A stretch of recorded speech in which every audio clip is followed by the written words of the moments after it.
Olá, esse é a parte 3 do curso Mineração Massiva de Dados, do Programa de Pós-Graduação em Ciência da Computação da Universidade Estadual do Ceará.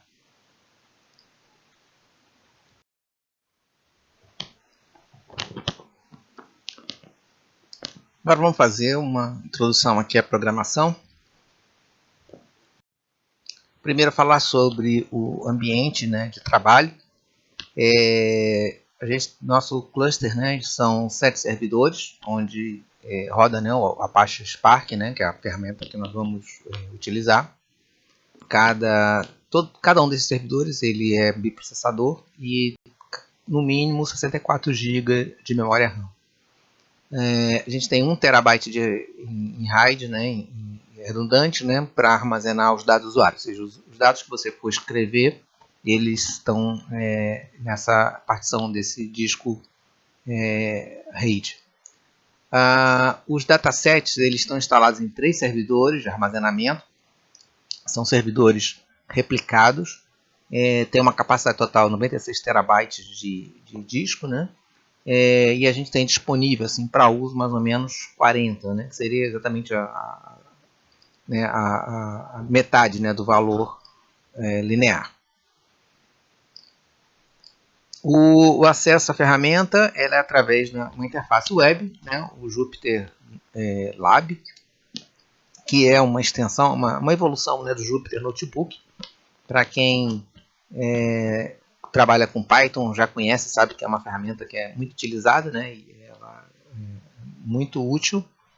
E o link é https lazidhub.s.br.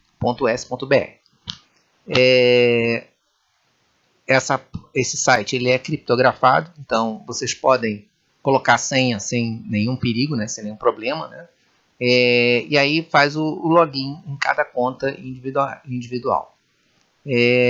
Esse serviço está disponível para todos os alunos, assim que a gente criar a conta no servidor, vocês vão poder acessar de qualquer lugar, de casa, do trabalho, qualquer lugar vocês vão poder acessar e rodar as suas cargas de trabalho.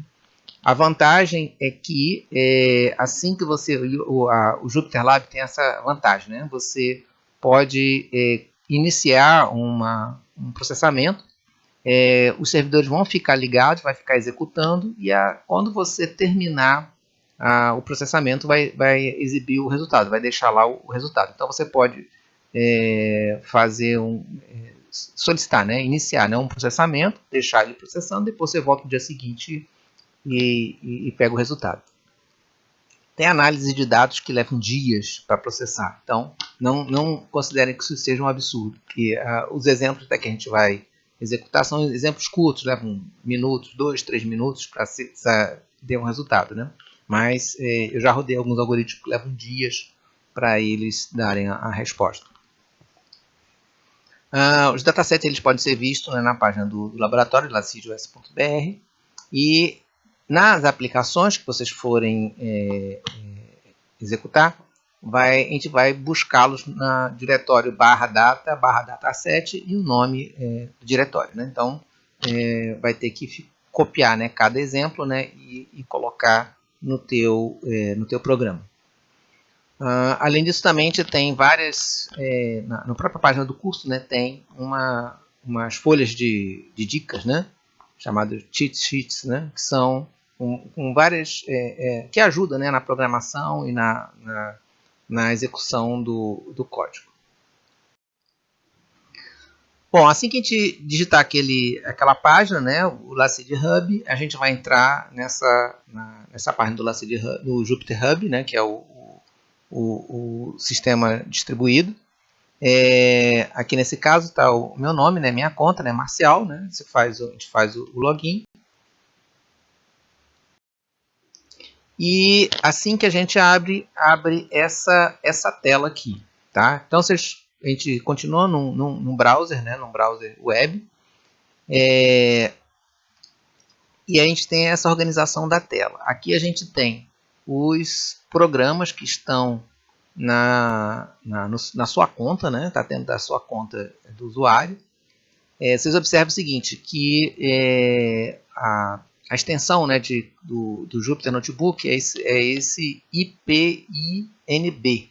Né? Então, ele é que representa esse tipo assim, ele é um programa, só com uma aparência mais bonitinha. Né?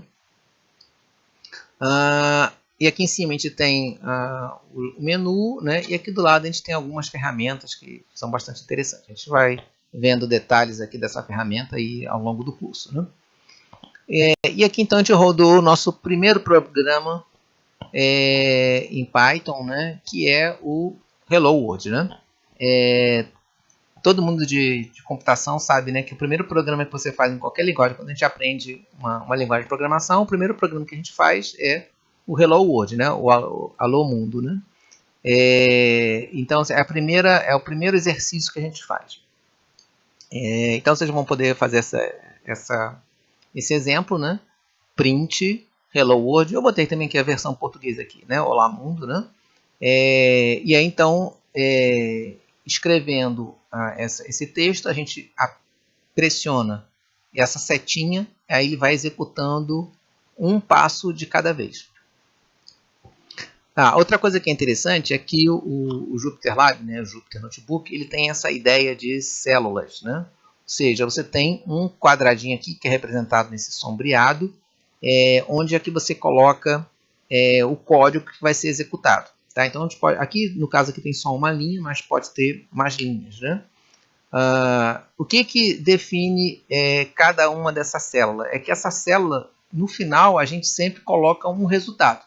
Nesse caso aqui, a gente está imprimindo o Hello World. Né? Então, quer dizer, a gente coloca a célula e a célula, quando ela é executada, ela imprime aqui embaixo o resultado desse processamento dessa célula. Então, o que vai definir se você vai criar uma célula ou não vai ser se você tem algum resultado para ser exibido, alguma informação para ser mostrada. Esse maisinho aqui, a gente pode criar uma célula nova, você adiciona uma célula embaixo da célula corrente, né? Quer dizer, essa barrinha azul aqui está dizendo que você está executando esta célula. Né? Então, se eu clicar no mais, vai aparecer aqui embaixo, né? Seria essa célula 2 aqui, né? Ele vai criar uma célula nova. Né? Da mesma forma, a tesourinha também a gente apaga, a gente retira essa célula. Se eu clicar aqui na tesourinha, eu vou apagar essa célula aqui. E o resultado dela, né? O resultado sempre está associado a uma célula. Né? Isso eu já tinha mostrado, é para executar o programa. Esse quadradinho preto é para você paralisar a execução de um código. E essa setinha, ela indica para você parar a execução e reiniciar a execução para a primeira linha. Né? Claro que quando você for para a primeira linha, você vai ter que mandar executar, tem que apertar a setinha para ele poder executar cada uma das células. Né? Também tem um macete, né? Se a gente executar aqui no run, a gente pode executar todas as células seguidamente. Né? Então é só clicar, reiniciar e executar todas as células, então ele vai já executar tudo sem você precisar apertar aqui a setinha. Né? Outro detalhe aqui importante, né, é que aqui desse lado aqui, onde está aqui o Python 3, a gente pode escolher a linguagem que a gente vai usar nesse Jupyter Notebook, nesse notebook que a gente está escrevendo. Nesse caso aqui a gente está fazendo um exemplo em Python, mas a gente tem disponível na nossa ferramenta a ferramenta de Scala, né, que é um Java funcional, e também tem a linguagem R, que é uma linguagem estatística que é muito usada para quem faz processamento estatístico. Né? Quando você cria um notebook, você tem que escolher qual é a linguagem que você está usando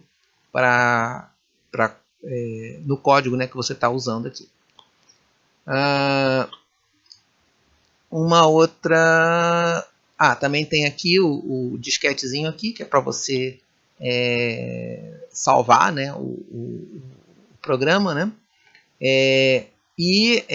Nós também temos essa primeira célula aqui, Essa aqui é chamada de célula Markdown. Markdown é um tipo HTML simplificado.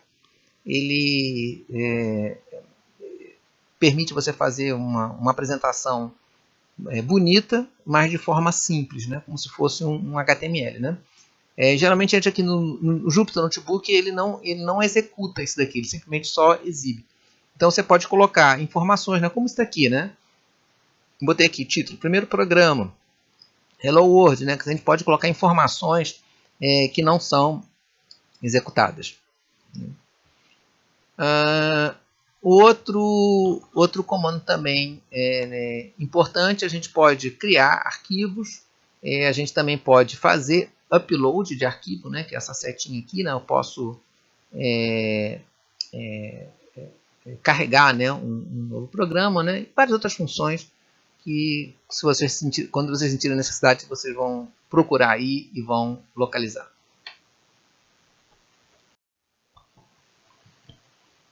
Uma outra coisa interessante no Jupyter Lab, e essa é a principal diferença do Jupyter Notebook, que a gente pode abrir uma janela do terminal. Quer dizer, aqui é como se você estivesse executando um terminal na Linux no servidor, né? Como se você estivesse através do teu browser, do teu browser web, como se você estivesse executando como se fosse um SSH, né? Como um terminal.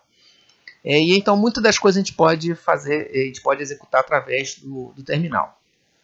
Esse exemplo aqui que eu estou mostrando, eu estou baixando, né, na conta todos os exemplos e scripts do curso, né?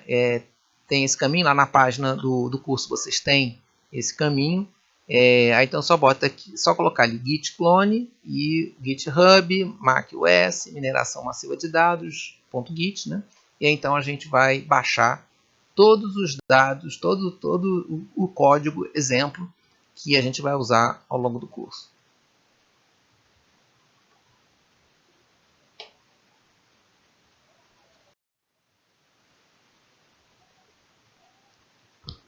Ok, então o primeiro exemplo, aqui já estamos no diretório do GitHub, tem os vários exemplos que a gente vai ver ao longo desse curso. O primeiro que é estatísticas e gráficos, aí depois tem similaridade de texto, análise de enlace, clusterização, regressão e assim por diante, né? Cada etapa do curso a gente vai ver o exemplo, né? Nesse caso aqui vamos então mostrar o exemplo 1, que é de estatística e gráfico, e é uma análise de dados da Organização Mundial de Saúde. Aqui a gente vai ver alguns tratamentos estatísticos, algumas manipulações, vai criar um gráfico, né? O que é uma forma eficiente, né, para a gente poder utilizar, né, fazer o trabalho, né? O trabalho do curso, né, o trabalho de avaliação desse curso, ele basicamente vocês vão pegar um desses exemplos aqui, vão pegar algum dado que seja de interesse da dissertação de vocês, da tese de vocês, que vocês tenham interesse de trabalhar, vão pegar um desses exemplos, adaptar o código conforme o caso, e aí vocês vão fazer uma análise desses seus dados, né? Então a ideia é que não é ninguém está querendo aqui que vocês defendam a sua dissertação, a sua tese, né, em 4 meses de aula, mas a ideia é que você já comece a trabalhar e faça alguma análise com esses dados.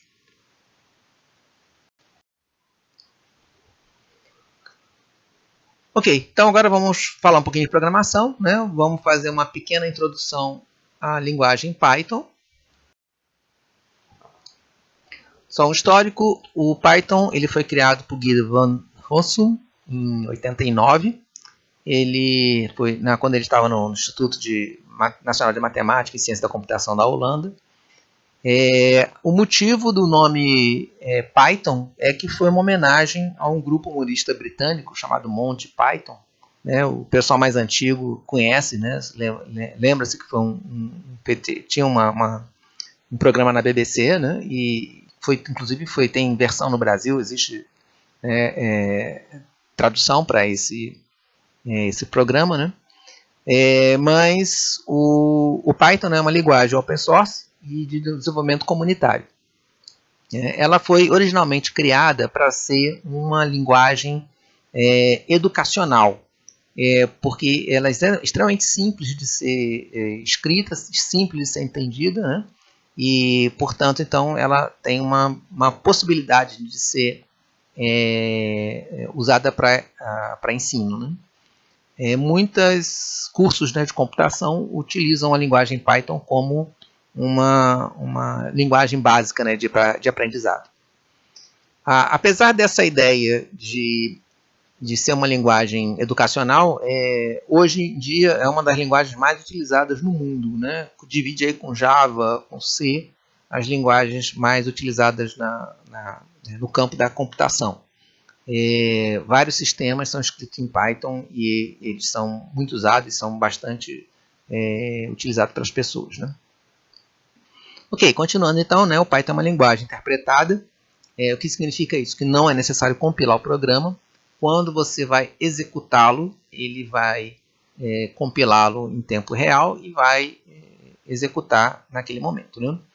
Isso aí causa um certo perda de desempenho, porque cada vez que você vai executar, você precisa compilar todo o programa antes de começar a executá-lo. Mas na prática isso aí não é sensível, né? Porque primeiro que os programas em Python geralmente não são programas muito grandes, são programas relativamente pequenos. E o tempo de processamento na compilação é muito pequeno em relação aos outros tempos, né? Principalmente nos computadores mais modernos de hoje em dia, né? Então não é muito notada essa perda de desempenho por causa da interpretação do código. Ou seja, cada vez que ele vai ser executado, ele lê o código TXT, compila e começa a execução. É uma linguagem de aprendizado fácil, com sintaxe clara e concisa, né, como eu tinha falado, né, foi uma linguagem educacional, né, para se ensinar a computação.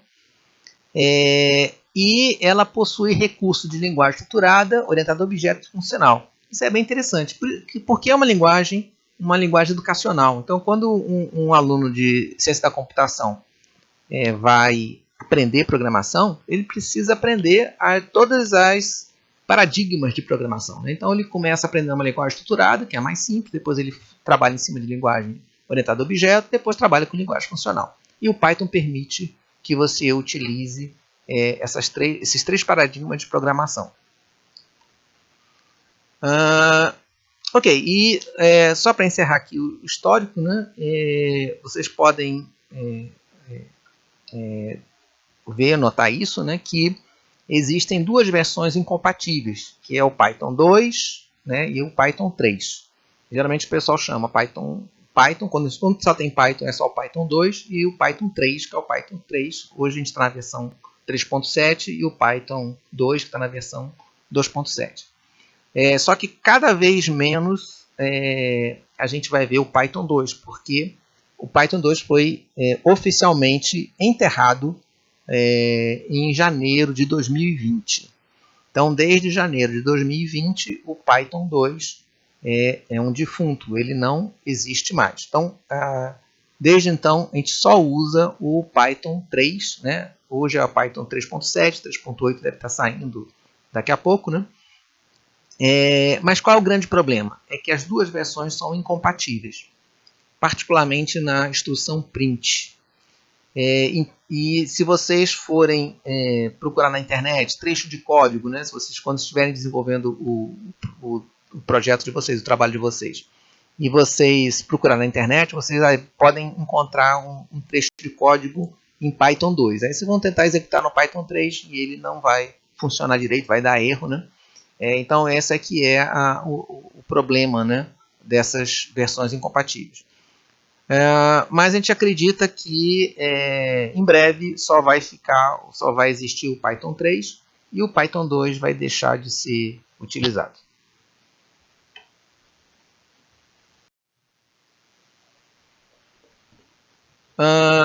Ok, vamos lá, né? Então a gente tem primeiro o comentário, ele é simbolizado, né, com o tralha, né? que é o símbolozinho do tralha. Então a gente tem esse exemplo aqui, né? Um comentário de uma linha, um comentário de outra. Então qualquer coisa, quando você tem comentário, isso aqui é só uma informação para o seu código. Ele não executa nada nesse trecho. Tem o primeiro, se o caractere tiver um caractere tralha, tudo que vem depois, até o fim de linha, né? Até o caractere de fim de linha, ele não vai considerar.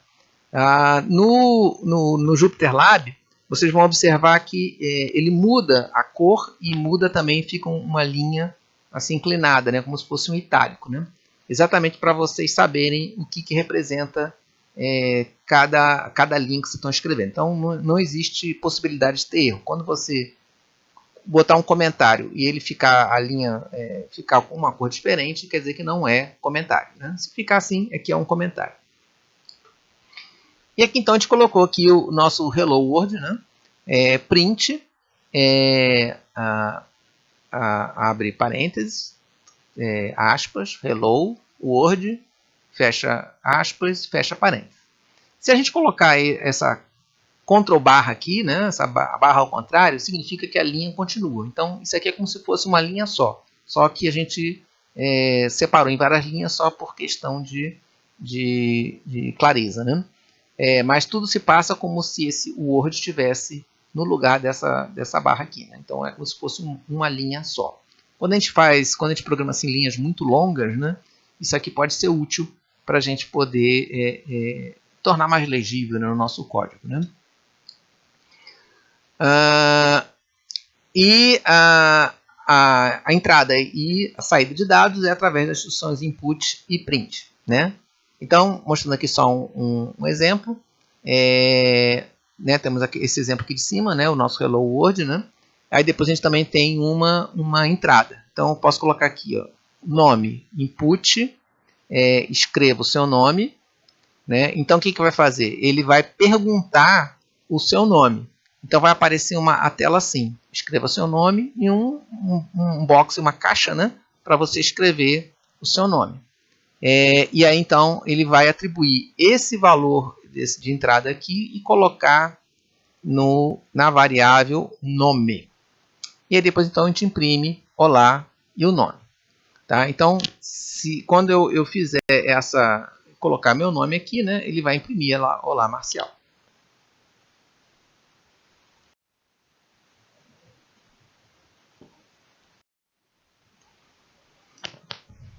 Variáveis e atribuições. As variáveis elas não são previamente declaradas. Ok, né? Esse é um dos grandes motivos de crítica, de elogios, né? Críticas por um lado, elogios pelo outro, né? Da linguagem Python. Tem vantagens e tem desvantagens, né? Eu vou comentar um pouquinho mais sobre isso daí, né?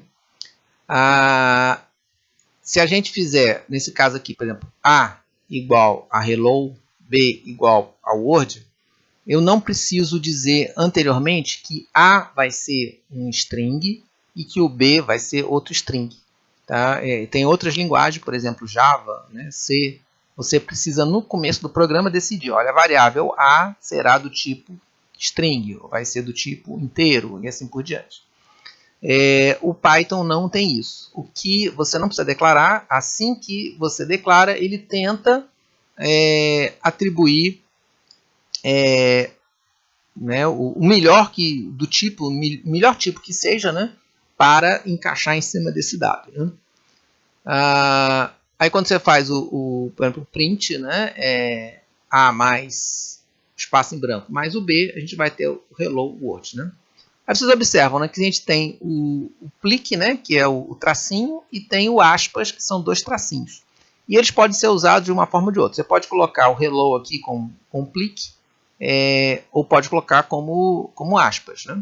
Agora, se você quiser colocar um plique ou quiser colocar uma aspas na palavra, você tem que fazer dessa forma. Ou seja, o plique, aqui nesse caso, ele define a palavra, e a palavra vai ser aspas, Word e a aspas. Então, por isso que quando a gente imprime esse A mais B, a gente vai ter uma coisa desse tipo. Ou seja, o Word vai aparecer com aspas. Né?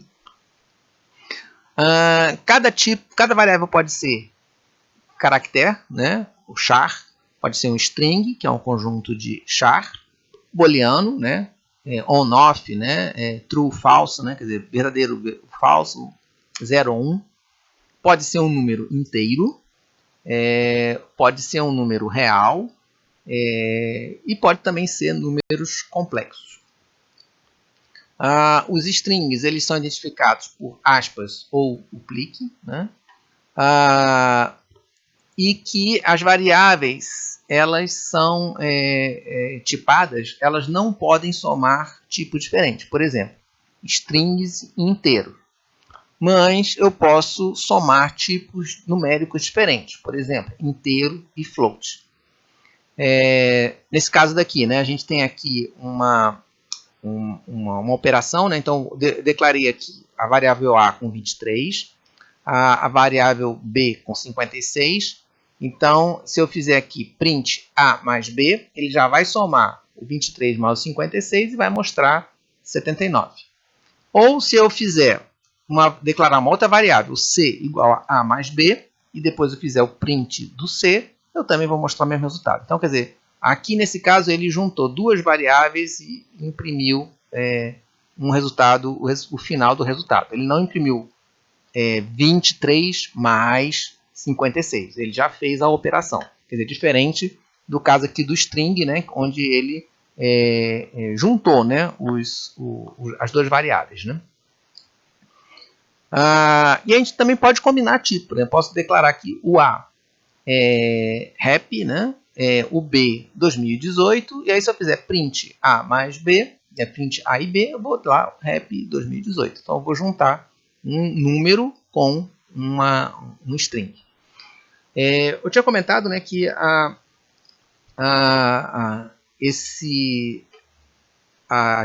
tipagem dinâmica, né, do Python, né, tanto tem críticas quanto elogios. Né? Quer dizer, todo mundo gosta porque simplifica a programação, você não precisa preocupar em declarar variáveis, mas às vezes ele causa erros. Né? E a gente tem, às vezes a gente vê que quando ele tenta identificar um número por um string por um número, e às vezes causam erros bastante sérios. Né? E no nosso caso, a gente tem o caso da plataforma Spark, que como a plataforma Spark ela é escrita em Scala, que é um Java, né? Como eu falei, é o Java funcional, o Java é fortemente tipado, ou seja, as variáveis são bastante rigorosas no tipo das variáveis. E o Python não é. Então, quando você passa uma variável em Python para ser processada no Spark, acontece de ter erros de tipo de incompatíveis, né? E às vezes a causa um erro chato de se corrigir. Né? Então esse é um problema da característica da linguagem, que é bom por um lado, mas pelo outro lado também causa os seus problemas.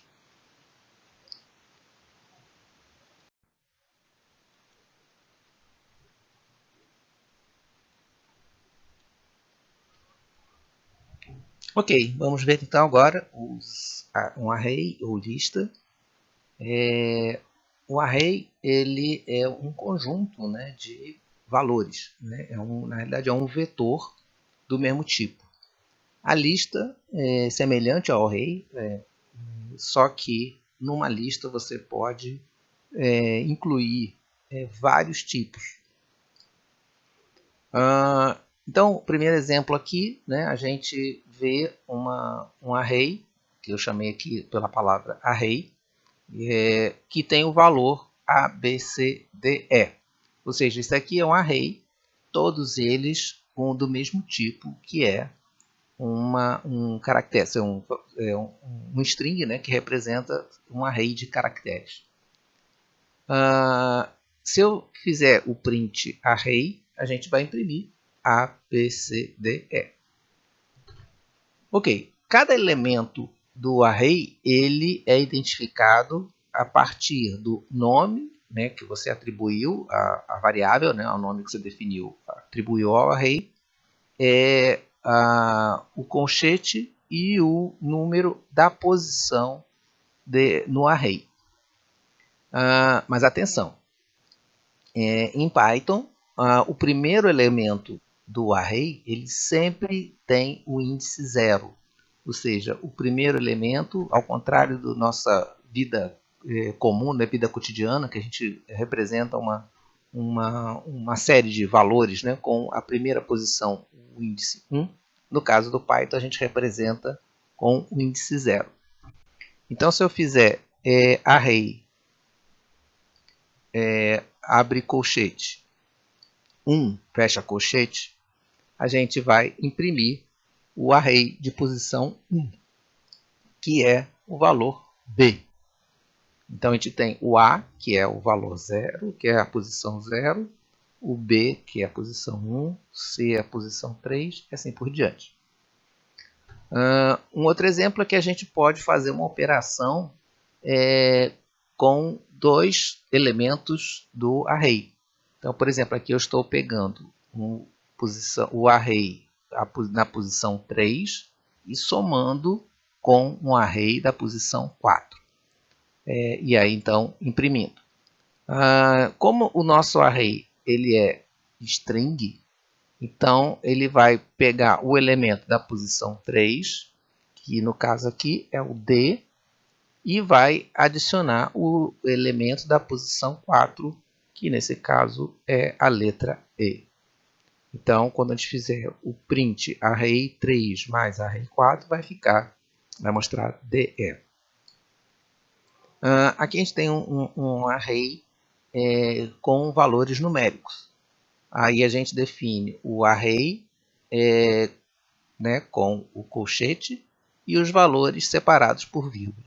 Um pouquinho diferente do array de string, porque aqui ele já reconheceu esse string como se fosse a definição, né, de um conjunto de caracteres. Todo string é um array de caracteres. Então, por isso que a representação, a definição aqui do array, ele é igual à definição de um string que você faria de uma forma normal. No caso de valor, como você está querendo especificar um valor, a gente vai ter que colocar o colchete para definir que isso aqui é um array de valores. Da mesma maneira, se eu fizer um print valor, eu vou imprimir todos os valores pertencentes a esse array.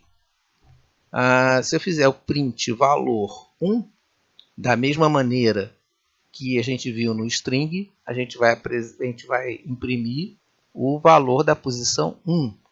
Ele começa em 0, vai imprimir o valor 1, que é 2. Então, valor 2 significa o valor da posição 1 do array valor. E se a gente fizer uma operação, ou seja, fazer o valor 2 mais o valor 3. Lembre-se que no caso do string, né, do caractere, a gente imprimiu os dois caracteres de forma separada. Mas aqui os elementos desse array são números.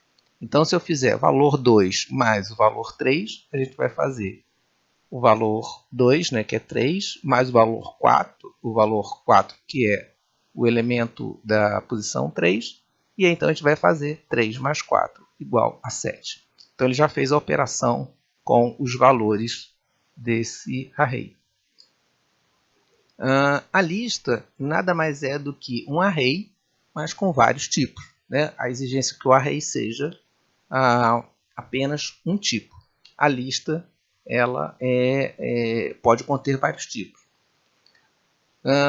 O que é interessante é que agora dessa forma, né, a gente não tem mais como referenciar a posição, né, porque como a gente tem vários tipos, a gente não sabe dizer qual é a posição de cada elemento desse array. Então, por isso que a gente chama de lista.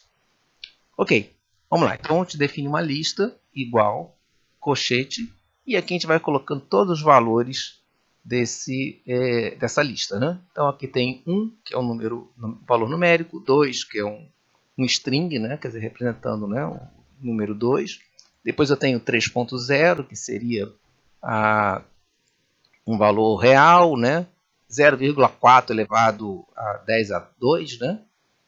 5 e outro string 6, sendo que eles na realidade são uma outra lista.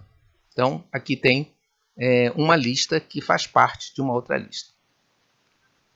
Se eu for imprimir a lista, então a gente vai imprimir isso aí. 1, 2, 3, 40, 5, 6. Se eu fizer, como é que eu vou acrescentar um valor nessa lista, né? A gente vai usar o comando append, e aqui o valor que eu estou querendo colocar. Então ele sempre coloca no final da lista. Então a gente tem lá 1, 2, 3, 40, 5, 6 e 7. Ou seja, esse append 7, esse comando append 7, ele colocou 7 lá no final da lista. E se eu quiser remover algum elemento dessa lista? A gente faz lista.remove 3.0. Ou seja, ele vai procurar na lista um valor que seja igual a 3.0.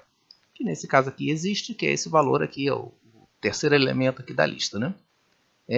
Aí então, quer dizer, quando a gente faz o remove 3.0, ele vai tirar esse elemento. E aí então a gente vai ter uma lista 1, 2, 40, 5, 6, 7, e assim por diante. Tá? Então observa que a gente não existe mais a posição do valor no array. Uma lista é um conjunto de valores diferentes que são relacionados e a gente inclui através da função append e remove o valor através da função remove. Uma outra estrutura também muito usada em Python é o dicionário. O dicionário ele é um conjunto de valores que é constituído por uma série de conjuntos chaves e valor. Aqui tem a representação, né, de um dicionário. A gente representa através de uma chave. E aí a gente tem pares de chave e valor. Então aqui a gente tem a chave Júlio, que é o nome, né, o nome da pessoa, e o valor C, que representaria a linguagem de programação que o Júlio sabe programar, que ele conhece. E aí a gente representa assim, Júlio, C. Aí tem GM, Python, Ana, Ruby, Cláudia, Java, e assim por diante. Se a gente quiser imprimir ou representar um valor desse dicionário, a gente simplesmente vai fazer DI, que é o nome do dicionário, e vai colocar o valor da chave. Nesse caso aqui, Ana. Então, quando você colocar DI Ana, ele vai procurar o valor, vai procurar a chave Ana e vai imprimir o valor dessa chave Ana. No caso aqui é Ruby. E isso é bastante fácil, porque se a gente precisar o valor, querer saber, por exemplo, a linguagem que o Júlio programa, que sabe programar, então basta você fazer x igual a DI Júlio. Por exemplo, aqui vai um print x, vai aparecer o C. Então vocês observam que a gente não precisou fazer uma busca pelo valor, pelo índice. Então ficou assim, né, como num array, né? A gente faria um for, né, fazeria um laço, né, onde a gente ia buscar todos os valores e ia ler todos os valores para identificar aquele que representaria Júlio. Aqui basta simplesmente você passar a chave, né? E aí ele dá a resposta, né? Se por acaso não existir Júlio, ele vai dar uma mensagem dizendo que o elemento não foi encontrado, não existe esse elemento nesse dicionário. Então, quer dizer, o dicionário é uma estrutura onde a gente não tem índice. É impossível a gente referenciar um desses valores aqui por um índice. Isso aqui não, elemento 0, 1, 2, não existe isso. Eles sempre são elementos que estão colocados nesse dicionário. Aqui é outro exemplo aqui, né, também, né, a gente fez uma atribuição onde tem o valor Jaime, aí eu coloquei PHP. Vocês observam que aqui em cima o Jaime estava com o valor Python. Então, por exemplo, deve ter havido algum erro, então foi corrigido, né, o valor que o Jaime ele não programa em Python, programa em PHP. Se você for imprimir esse dicionário, você vai ter aqui que o Jaime, que antes era Python, agora o Jaime está com PHP. Então, eu substituir o valor da chave Jaime de Python para PHP. E mais uma vez, eu não precisei referenciar qual é a posição desse elemento no dicionário. E quando eu quiser retirar, né, ou incluir, né, um elemento, né, a gente vai usar a mesma ideia, né, da lista, onde a gente vai del, né, para retirar, ou a gente vai atribuir um valor, né, di um determinado valor, né, a chave e a linguagem de programação, né, o valor dessa chave, né. Então, nesse caso aqui, a gente está deletando, né, está apagando, né, o valor do Mauro. Na realidade, a gente está retirando o registro do Mauro desse dicionário. Né? Então, a gente tinha aqui em cima, né, que o Mauro sabia PHP. Aí, quando eu faço del, di, Mauro, eu vou ter agora, não tem mais Mauro aqui nessa minha lista.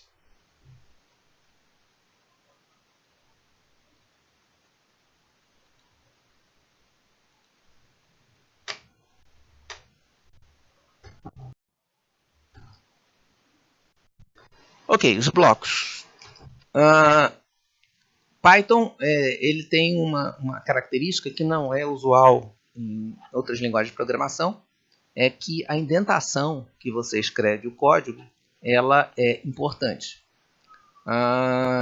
Ao contrário de linguagem onde você, por exemplo, o C, né, onde você tem, o Java, né, que você tenha a chave, né, para representar cada bloco, né, no caso do Python é só a indentação. Então, a gente tem aqui um if, que atribui, né, um if, né, que faz a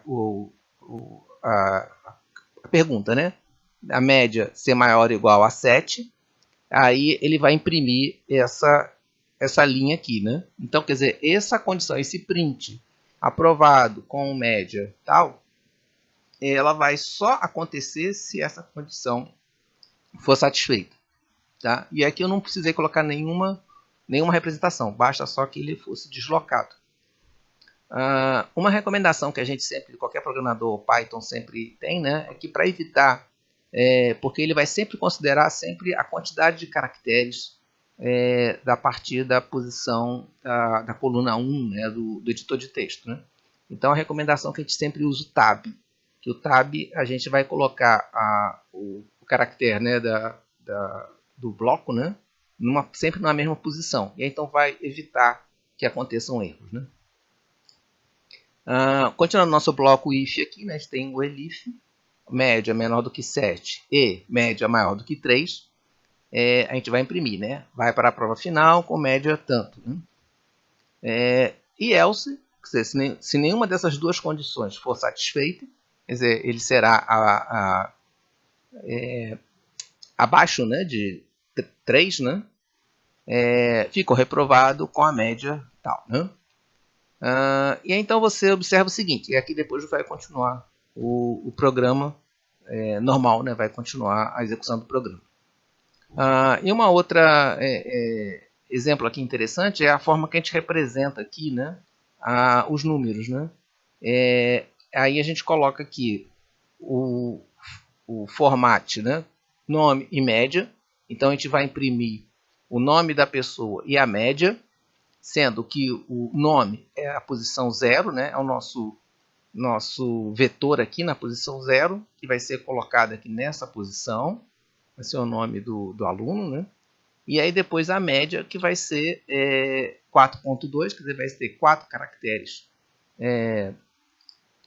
decimais, ponto, e 2 caracteres decimais. Ou seja, tem 4 unidades, né? Até 1000, né? até 9.000, 9.999, ponto, até 2 caracteres decimais, né? Dois valores, 2 números decimais.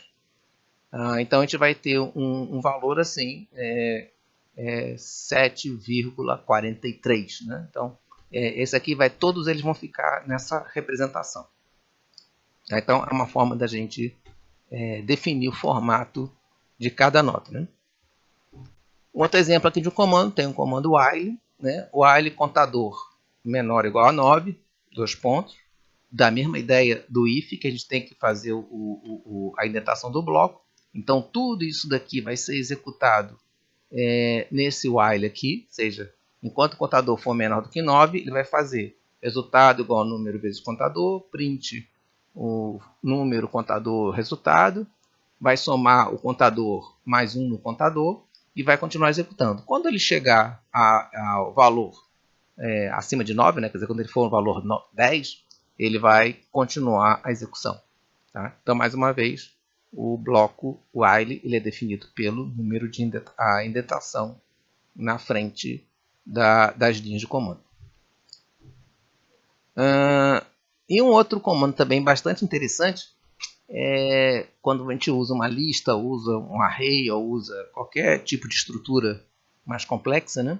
É que você pode fazer um for, né, para interagir em todos os elementos.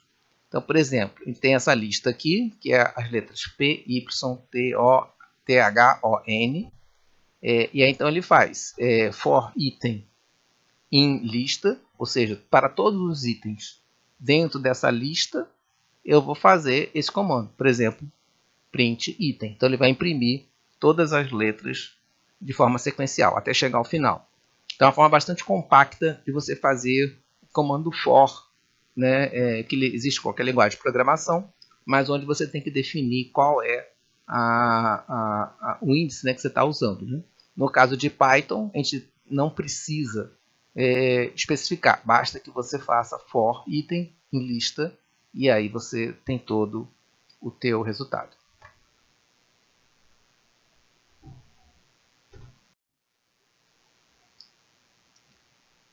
Função. Quando a gente vai fazer a mesma operação em vários pontos do programa, é interessante a gente definir uma função.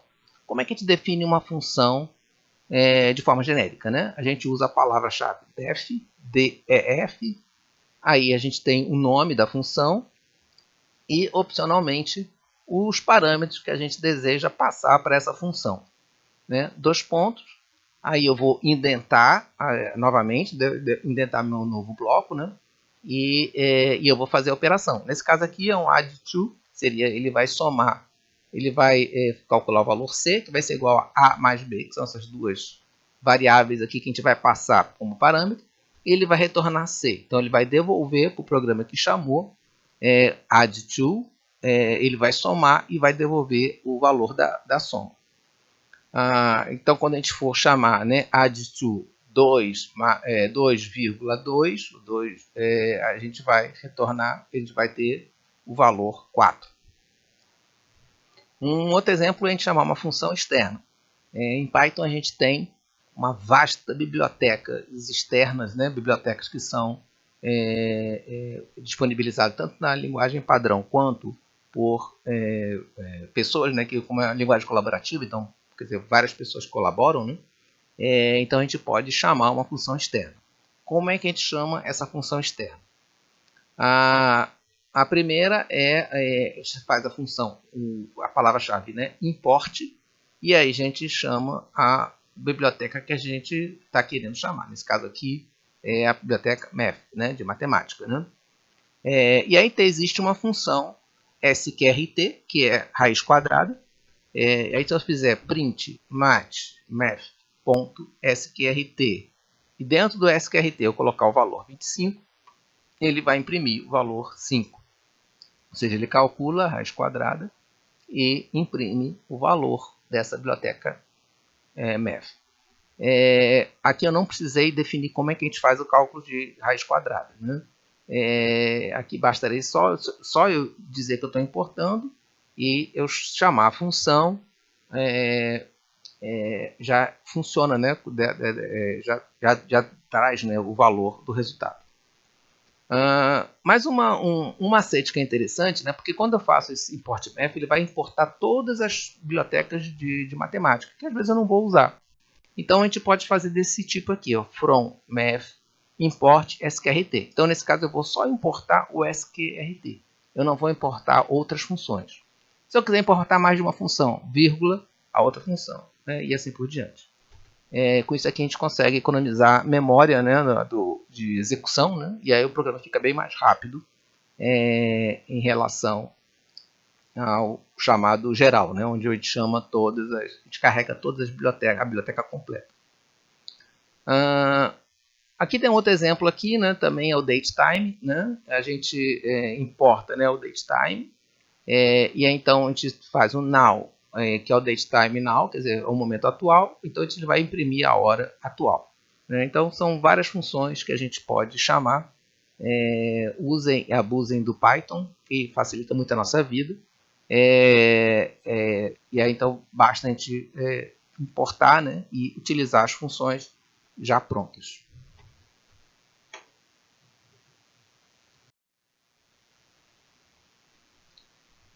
Ok, agora então vamos falar um pouquinho sobre a notação de análise de algoritmo, né, que é chamada Big O. Esse aí é um assunto que é conhecimento de qualquer aluno de computação, né, mas aqui eu vou fazer só relembrando aqui, né, de análise de algoritmos, né, eu vou só dar uma revisada aqui para todo mundo saber um pouquinho e que a gente vai falar depois quando a gente for falar dos algoritmos de mineração de dados ao longo do curso, eu vou comentar sobre a complexidade dos algoritmos.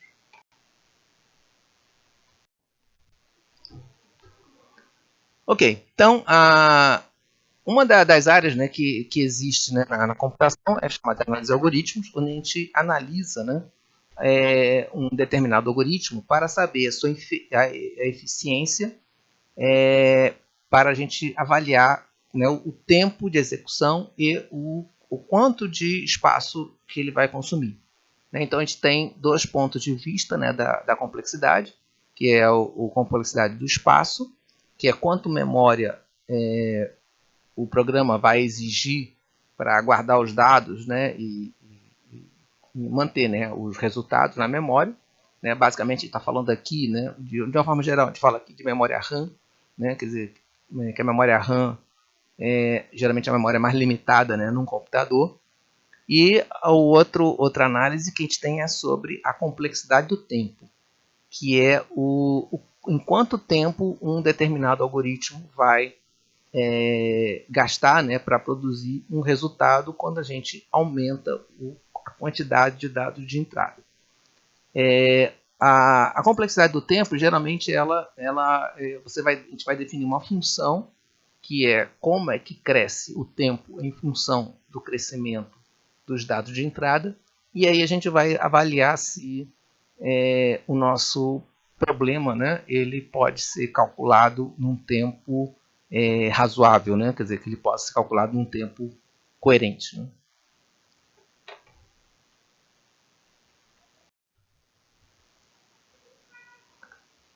Ok, então a gente tem basicamente três tipos, né, de notação. Né? A gente tem o Big Omega, né, que é o melhor caso, né? Quer dizer, se você executa um algoritmo, qual é o menor número de instruções que ele é executado? Né? Então a gente representa, né, Big Omega. Né? A gente também tem o caso, né, do médio dos casos, né? Quer dizer, quando a gente executa um algoritmo, qual é a média da execução? Aí ele é representado com Big Theta. Né? Essa letra aqui é a letra θ maiúsculo. E a gente tem o pior caso, que é o representado pela letra grega Omicron, né? que é representado com uma letra O maiúsculo. Né? Então, Big O, né? que é a representação do pior caso que um algoritmo vai executar. Né? Ou seja, então, qualquer que seja o dado, o pior caso que vai acontecer vai ser proporcional a esse Big O.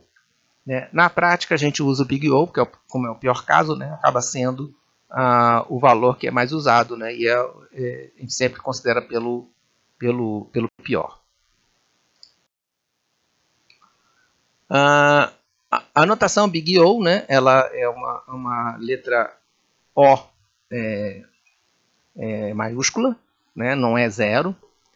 Também ela é chamada de símbolo de Landau, né, que foi o matemático, né, que estudou isso, né, que propôs, e ele é usado para, tanto na teoria da complexidade e também em ciência da computação, para descrever o comportamento de uma função, no caso, né, ou um algoritmo.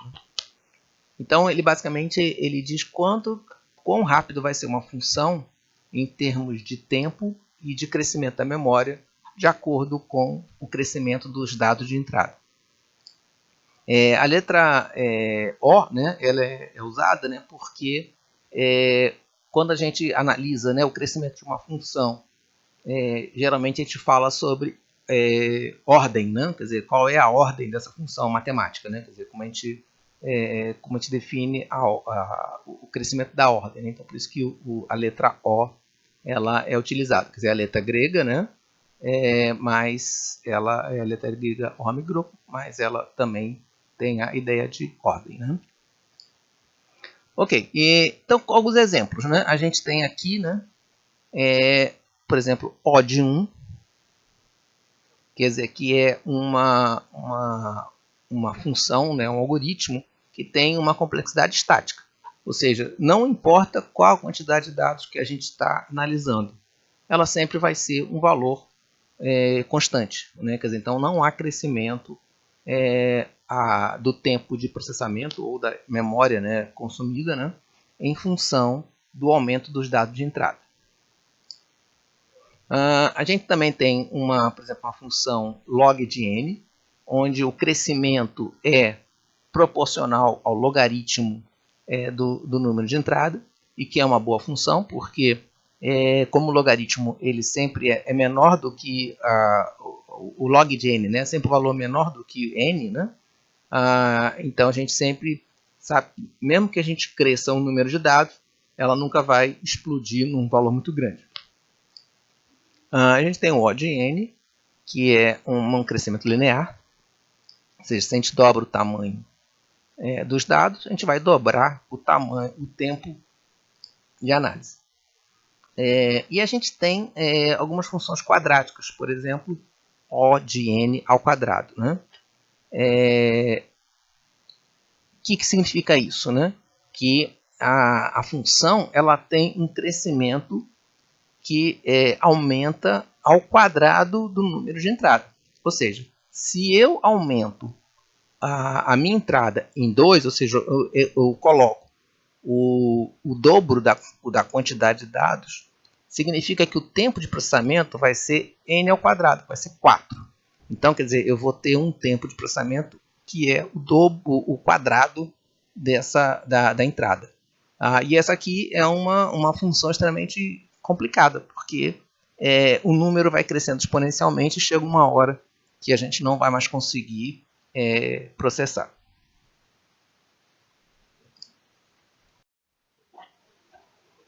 Só para a gente ter uma ideia aqui, né, para vocês verem como é que a escala de tempo são relevantes, né, em termos da complexidade. Essa tabelinha aqui ela mostra o tempo para você fazer um processamento em função de um número n. Esse número n a gente avalia de 10, né, o n 10 elementos, né, aí 100, 1000, 10 mil, 100 mil, 1 milhão, até 1 bilhão, né, de elementos. E aí eu comparei o tempo de execução para processar esse número n, né, de dados, né, num processador onde a gente execute 10 a 6 instruções por segundo. Seria 1 milhão de instruções por segundo. Isso seria um computador bastante antigo, tá? É um computador relativamente, né, de uns 10, 15 anos atrás, né? Então, só para ter uma ideia da velocidade, né, que a gente vai ter para processar, né, analisar esse algoritmo, né? Quando a gente tem o log de n, vocês observam que os tempos são muito baixos, né? E eles se mantêm bastante baixos, né? Quer dizer, você passa de 0,000, quer dizer, 3 milionésimos, né? Até 30, ou seja, eu aumentei de 10 até 1 bilhão e o tempo de processamento passou de 3 para 30. Quer dizer, então não aumentou 10. Então eu cresci o meu tempo, cresci a quantidade de dados, né? Da ordem aí de 10 a sexta, né? 10 a sétima, né? E o tempo de processamento não aumentou significativamente. O de n. O O de n é da mesma forma, né? Quer dizer, a gente começa ali com o valor, né, 0,00001, e aí ele vai, quando a gente aumenta para 100 unidades, né, 100 dados, né, ele passa para 10, para 1000 a gente passa para 100 e assim por diante. Então vocês observam que ele vai crescendo de forma linear, ou seja, aumentei 10 vezes o meu número a minha quantidade de dados, ele aumenta o tempo 10 vezes. Aí para aquele último caso ali que a gente tem, né, o nosso 1 bilhão lá de entrada, a gente vai processar em 16 minutos esse algoritmo, tá? Então, quer dizer, ainda é bastante razoável. Ok, a outra coluna é o O de n log de n. Então, a gente está combinando, né, uma função que ela é logaritma e também ela tem uma parte linear. Ela já cada vez ficando, nossa tabela está cada vez ficando pior, né? Então a gente tem para 10 elementos 0,00033, então é um valor bastante baixo, né? Ele vai aumentando com uma velocidade razoavelmente alta, né? E aí a gente tem com 1 milhão de dados, a gente tem 19 minutos, não, 19 segundos, e para 1 bilhão, 18 horas de processamento. Tá? E a gente tem agora o O de n2, n ao quadrado. Ou seja, a cada aumento de n, a gente tem um aumento de tempo que é o quadrado desse n. Aí a coisa realmente explode. Então, se a gente tem 10 elementos, 0,0001, vai ser 0,1 para 100, 1 para 1000, 1 minuto, 7 para 10 mil, 2 horas e 78 para 100 mil, 11 dias, né, para 1 milhão e 318 séculos para 1 trilhão. Tá? Então, vocês observam que o tempo ele vai crescendo exponencialmente. E qualquer algoritmo dessa ordem de grandeza, a gente só pode processar se ele for pequeno. Porque se ele for grande, a gente não vai conseguir esperar a resposta até o final.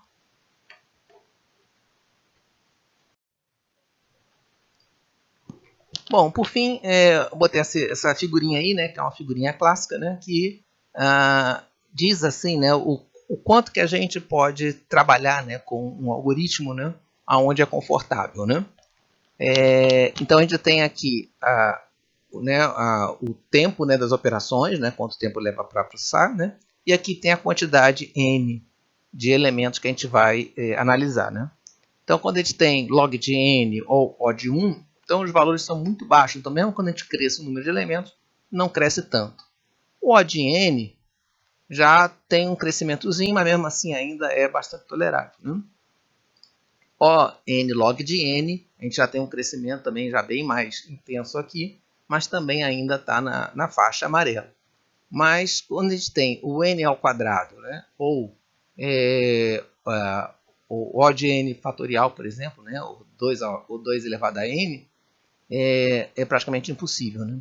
Então a regra que a gente tem é que enquanto nossos algoritmos estão aqui nessa faixa aqui, dá para a gente trabalhar, né? Então até n log n a gente é razoável de utilizar. Mais do que isso, a gente vai ter que limitar muito o tamanho dos dados, né, a quantidade de dados, porque o tempo de processamento vai ser muito grande.